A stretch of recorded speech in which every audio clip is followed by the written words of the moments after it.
Olá! Para começarmos essa aula, gostaria que você acompanhasse essa história. Esse é o Marcos. Marcos andava muito preocupado com a situação que a sua cidade se encontrava. A cidade de Marcos estava passando por uma pandemia e que muitas pessoas estavam contaminadas. Foi decretado naquela cidade o isolamento social para conter o antígeno que assolava aquela região. Com isso, Marcos chamou sua família para refugiar-se em seu sítio. Parecia uma ótima ideia, longe da cidade, sem aglomeração e com pouquíssimas chances de sua família ser contaminada com aquela doença. Então aí, foram para a estrada. Em uma bela tarde, quando curtia a paisagem com sua família, Marcos foi mordido por uma cobra peçonhenta.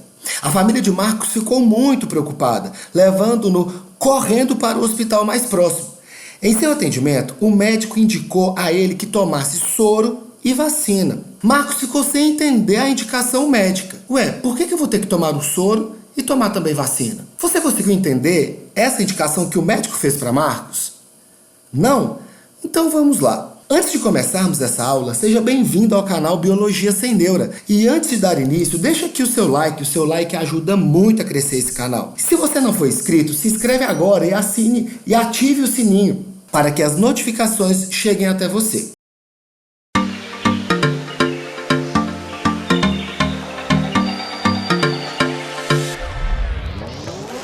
Então vamos lá. Se você viu a nossa aula passada, que fala sobre noções de imunidade, o card está aqui na tela, você já entendeu o que é a diferença entre soro e vacina, correto? Mas agora eu queria trazer para você como que esse soro e essa vacina são produzidos e, além disso, como eles atuam. Já já nós voltaremos para Marcos. Então olha só, o soro é aquela substância que possui anticorpos prontos para neutralizar determinado antígeno. Existem vários tipos de soro que já já conversaremos sobre ele. Vou pegar aqui como exemplo o soro antiofídico, que é o soro contra a mordida de cobra. A cobra é aquela que mordeu Marcos. Então vamos lá. Primeiro, em laboratório, é retirado o veneno da cobra. Assim que esse veneno é retirado, esse veneno é injetado em um animal de grande porte, que nesse caso vamos colocar aqui um cavalo. Esse veneno começa a estimular dentro do cavalo a produção de anticorpos específicos para ele. Depois de um tempo, então, é retirado o sangue desse animal. Depois que o sangue é retirado, ele é centrifugado, separando então desse sangue a parte sólida da parte líquida. Essa parte líquida aqui é o soro, onde nós encontramos os anticorpos. Esse soro, então, ele é purificado, retirando apenas os anticorpos e está pronto. Agora nós temos um soro. E aí, você sabe também como é que é produzida uma vacina? Só para lembrar, a vacina é aquela substância que possui antígenos mortos ou atenuados que induzem a produção de anticorpos. E como que ele é produzido? Presta atenção. Existem vários tipos de vacinas. Dentre elas, vacinas com vírus vivos atenuados, vacinas com micro-organismos inativados e vacinas que contêm toxinas. O primeiro passo é criar um meio de cultivo para o crescimento do micro-organismo. No caso de vacinas virais, por exemplo, é importante ter como meio de cultivo um ambiente que tenha células. Vamos lembrar que o vírus é um parasita intracelular obrigatório. Em alguns casos, são utilizados ovos de galinha, porque as células embrionárias daquela galinha podem comportar o vírus e o vírus então começa a se multiplicar. Depois que é feito o meio de cultivo para o micro-organismo,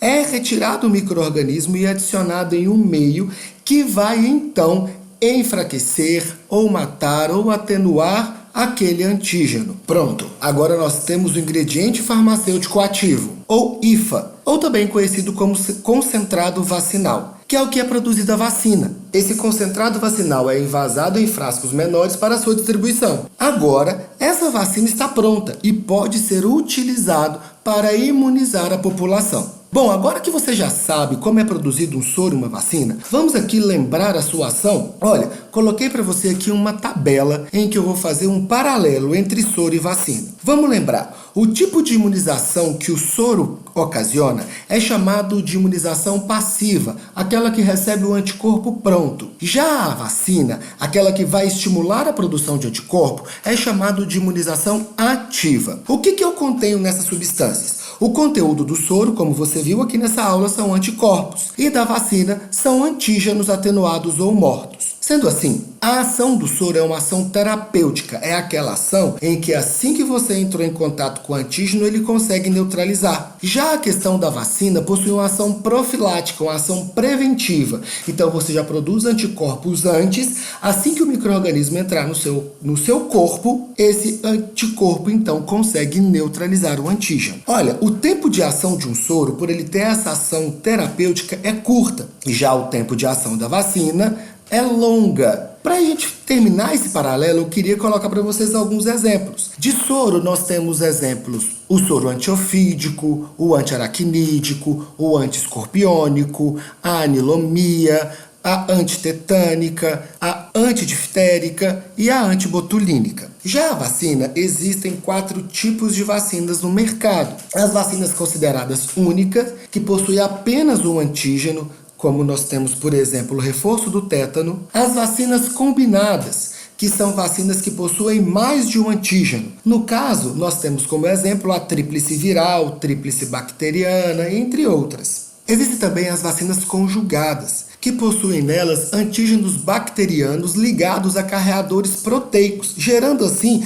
uma resposta mais longa e duradoura, como por exemplo as vacinas de antipneumococos. E para finalizar, temos as vacinas recombinantes, que são vacinas que são obtidas a partir de engenharia genética, onde é inserido um gene que vai produzir, então, uma proteína imunogênica para o micro-organismo. Nós temos como exemplo a vacina da hepatite B. Então, olha só, nesse caso, quando você viu a historinha de Marcos, você percebeu que no caso do soro que o médico havia indicado, era para tratar o antígeno que ele adquiriu com a mordida da cobra, então para o tratamento daquele veneno. Então, quando o médico falou para ele que ele precisaria tomar a vacina, era uma medida profilática quanto àquele período de epidemia que a sua cidade passava. Ficou entendido isso, pessoal? Se você assistiu essa aula até aqui, eu gostaria que você deixasse o seu like, siga o nosso canal, ative o nosso sininho para que a notificação chegue até você. E não esqueça de compartilhar o quanto você puder dessa aula. Vamos fazer com que essa informação chegue a muito mais pessoas e vamos fazer com que essa nação biológica aumente cada vez mais. Foi um prazer trabalhar com vocês. Até a próxima aula, se Deus quiser. Fique com Deus. Tchau!